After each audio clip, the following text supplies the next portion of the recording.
চট্টগ্রাম বিশ্ববিদ্যালয় কেন্দ্রীয় ছাত্র সংসদ ও হল সংসদ নির্বাচনের বাকি ৬ দিন।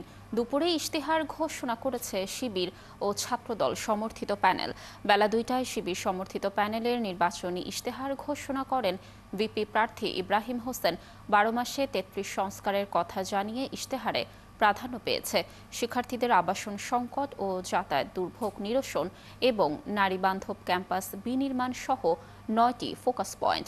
একই স্থানে শিবিরের পরপরই ছাত্রদল সমর্থিত প্যানেলের ইশতেহার ঘোষণা করে শিক্ষা ও গবেষণা আধুনিকায়ন, শিক্ষার্থীদের নিরাপত্তা ও আইনি সহায়তা নিশ্চিত করা সহ ৮ দফার ইশতেহার ঘোষণা করে ছাত্রদল সমর্থিত প্যানেল। এর আগে সকাল থেকেই শুরু হয় প্রচার। লিফলেটের পাশাপাশি প্রচারে প্রার্থীরা বেছে নেয় পথনাটক ও ভিডিও কন্টেন্ট। পুরো ক্যাম্পাস জুড়ে চলছে উৎসবের আমেজ। দর্শক, চাকসু নির্বাচনের বিস্তারিত তথ্য জানাতে আমাদের সাথে যুক্ত হচ্ছেন সহকর্মী মাহফুজ শুভ্র। শুভ্র, নির্বাচন ঘিরে প্রার্থীদের প্রচারণার তথ্য জানবো আপনার কাছ থেকে। আর শিবির ও ছাত্রদল সমর্থিত প্যানেল তো ইশতেহার দিয়েছে, তারা ইশতেহারে কোন বিষয়গুলোকে প্রাধান্য দিল?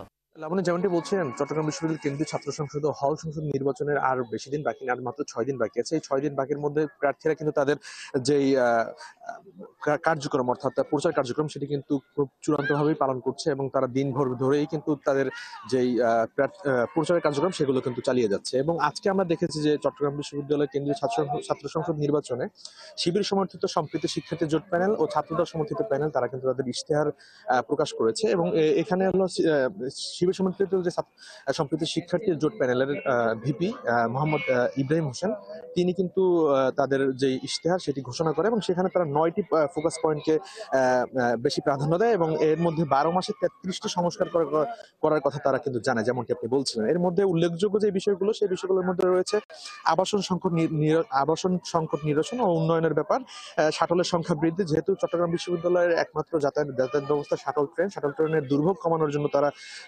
ইশতেহার দেন এবং ক্যাম্পাসে নারীবান্ধব ক্যাম্পাস তৈরি করার ব্যাপারেও তারা কিন্তু ইশতেহার ঘোষণা করে। পাশাপাশি আমরা দেখেছি যে ছাত্রদল সমর্থিত যে প্যানেল, শিবিরের পরপরই কিন্তু একই স্থানে ছাত্রদল সমর্থিত প্যানেল তারাও কিন্তু তাদের ইশতেহার প্রকাশ করে এবং সেই তাদের ইশতেহারে যে বিষয়গুলো গুরুত্ব পেয়েছে তার মধ্যে অন্যতম হলো শিক্ষা গবেষণাকে তারা প্রাধান্য দিয়েছে। মানসম্মত খাদ্য, অর্থাৎ ক্যাম্পাসের যে শিক্ষার্থী রয়েছে তাদের জন্য যে মানসম্মত খাদ্যের ব্যবস্থা, তারা কিন্তু সেই ব্যাপারে তাদের ইশতেহারে নিয়ে আসে। তারপর শিক্ষার্থীদের যে ক্যাম্পাসের নিরাপত্তার ব্যাপারগুলো, সেই ব্যাপারে তারা সোচ্চার ভূমিকা পালন করবে, এই বিষয়ে তারা জানিয়েছে।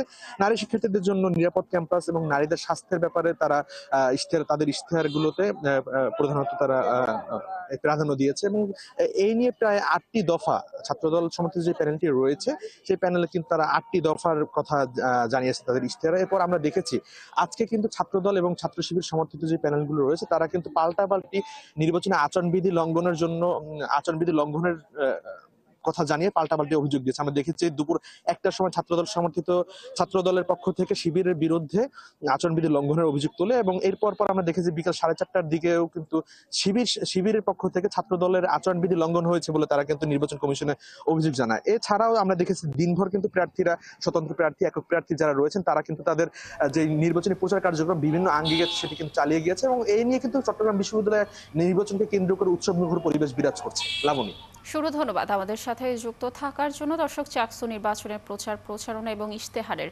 সর্বশেষ তথ্য জানাচ্ছিলেন আমাদের সহকর্মী মাহফুজ শুভ্র।